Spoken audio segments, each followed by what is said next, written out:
Welcome to Walking the Earth, India. Today we are above Ladakh, the capital of the Ladakh region.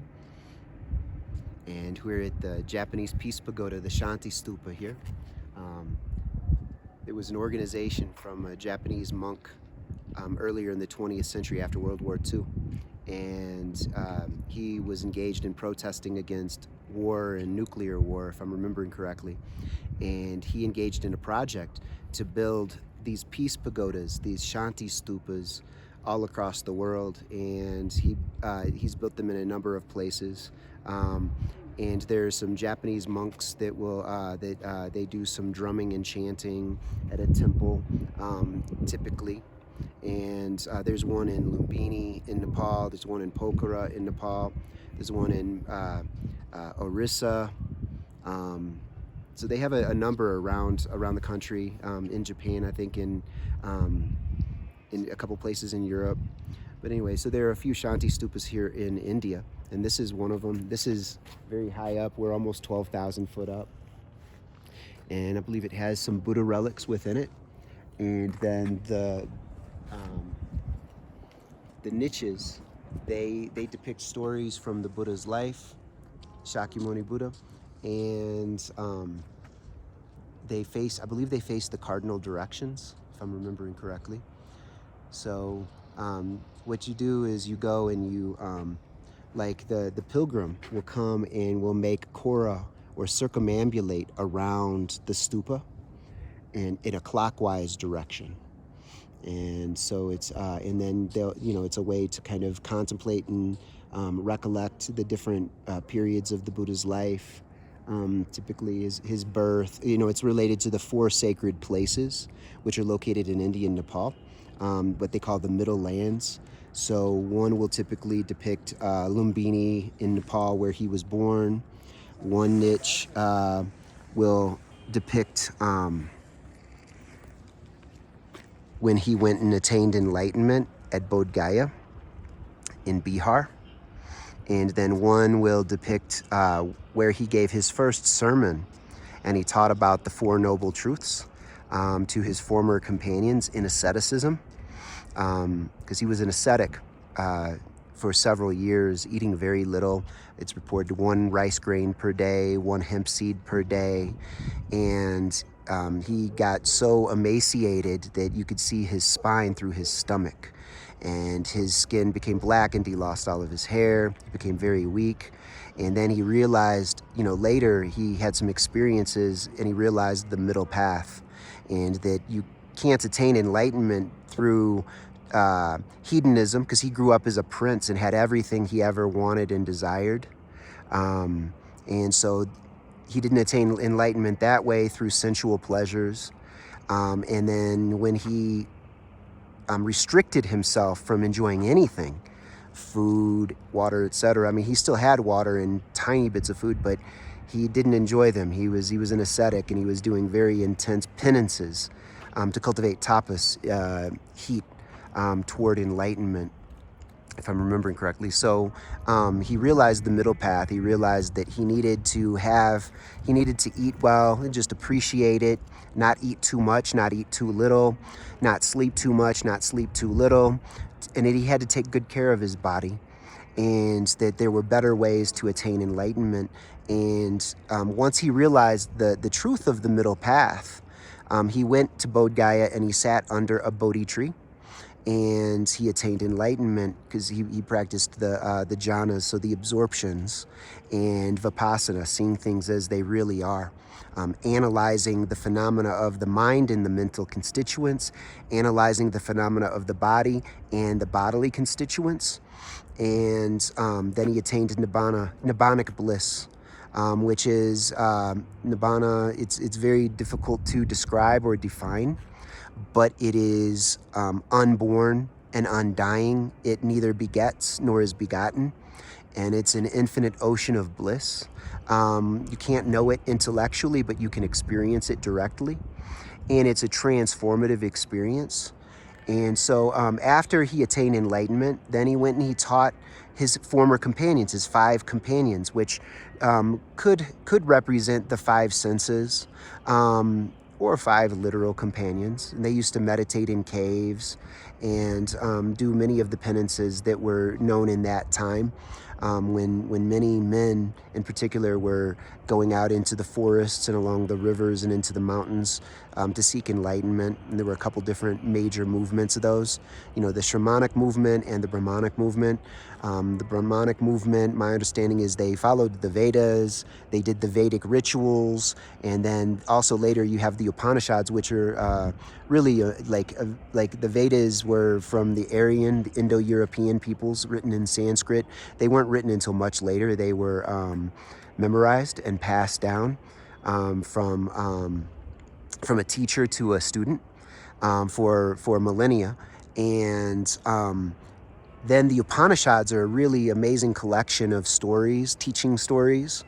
And then those later form an important part of the Vedantic corpus. And so those were related to the old Vedic tradition and the Brahmin tradition, the Brahmanic tradition. And then there was a movement that rebelled against the rituals and the authority of the Brahmas and the caste system, and that was the Shravaka movement, the forest movement. Excuse me. Still haven't had any caffeine, so that was the Shamanic movement, which the word may be related to shaman.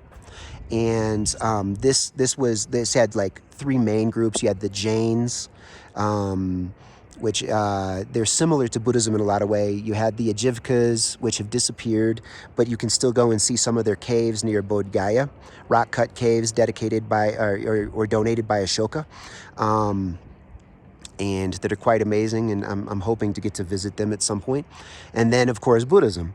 So Buddhism, the Buddha stood strongly against the caste system, against racism.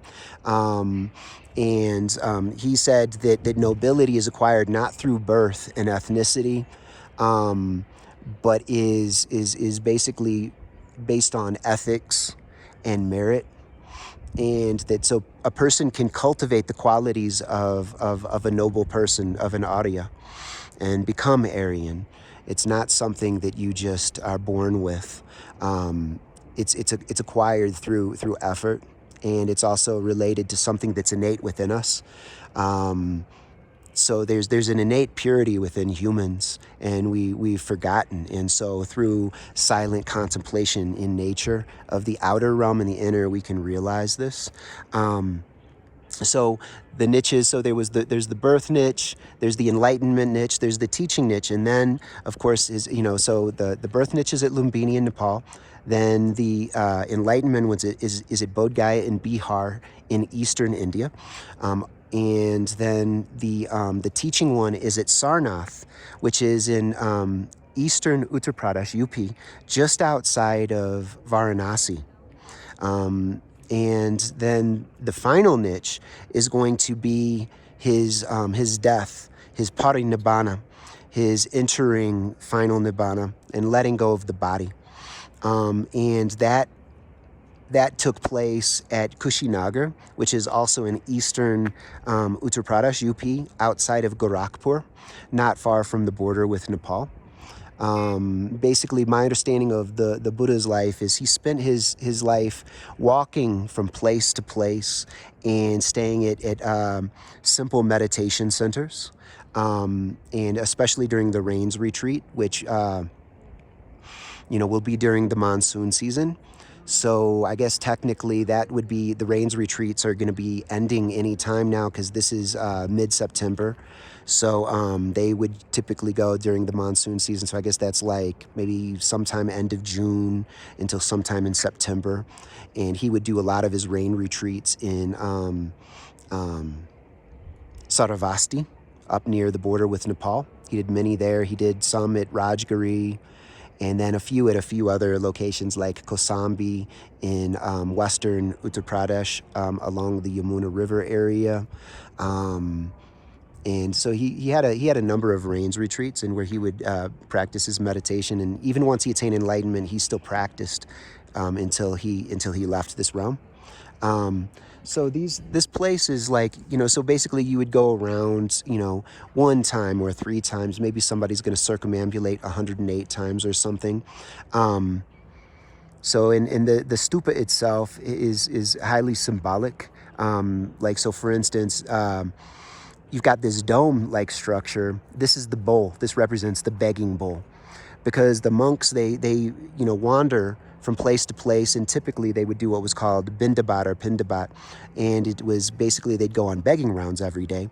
And villagers, they'd go to the villagers would give them some breakfast. Well, not breakfast, it would be like their one meal a day, which they had to finish their meals before noon.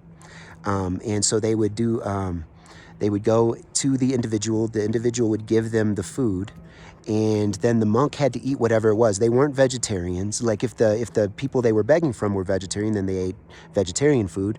But the Theravada, the old school, and the original schools, my understanding is they were not vegetarian. They would eat whatever was given to them. So whatever was put into the bowl, they had to eat, and they had to do so mindfully and with appreciation, with presence.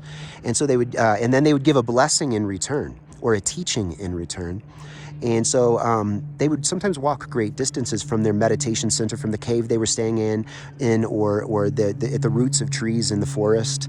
To this day, there's still monks living like this in the forest tradition in Thailand, the Theravada school there, where and the monks would wear very simple togas, basically, that were kind of a light, kind of a yellowish brown. And then sometimes even made out of scraps from a scrap yard. That's a more ascetic version of the Theravada school, is my understanding. So this is an interesting place. So you got the bowl, and then you've got the walking stick, I believe is what it is, represented at the top. And then you've got, the drum at the bottom. And I don't know the meanings of this. What I do know is that typically they would keep sometimes jewels at the top, or sometimes deep down in with Buddha relics, deep down inside of the stupa. And the stupa is also related to some of the ancient mound building civilizations of Central Asia and around the world that you'll find spread throughout the world. And it's very fascinating, so much to study and learn. But this is a beautiful, peaceful place, and people come from all around the world to visit here. We're actually surrounded by mountains, by the Himalayan mountains that are 18 to, I think, 24,000 foot in this region. But they're obscured by the clouds today for the most part. A little sun's been coming through where you're seeing a little bit of the blue sky. But this is Leh, and I just wanted to show a little bit of this and share a little bit of this this beautiful location and its relationship to some of the ancient traditions. About 40% of the people of Ladakh are Buddhists, and this region has been a place of contemplation since very ancient times. People have come to the Himalayas to contemplate, to meditate, to pray in a variety of traditions, like a little, a ways from here, you had, the Kashmiri Shaivites, and then later the Sufis of Kashmir were very strong in this region. So there's been and then Vajrayana Buddhism has been strong since the Kashmiri Buddhist period. So it's a fascinating area, and I really love Leh. Now you can see, a lot of the tourists are showing up. So I'll go ahead and cut this short, but I highly recommend Ladakh. Ladakh, it means La is pass or passes, I believe, and Dak is related to land, so it's the land of mountain passes. Forgive me for my, etymological flaws if I've made any mistakes with that, but it's the land of mountain passes, and it's a very lovely place, and one of the most enjoyable places to come in India. And while it's raining and hot down on the plains, this area is very nice. They have a short tourist season and a trekking season, so people typically can come here, I think, maybe July, August till September sometime. And then after that, it's still possible to come through the road from Srinagar until the snows, and then it's possible to fly, but it's challenging in a number of ways, and you got to deal with altitude issues. But the easier time and the nicer weather is a little bit before this, and it's still nice weather. So I'll go ahead and cut this close, but until next time, be happy.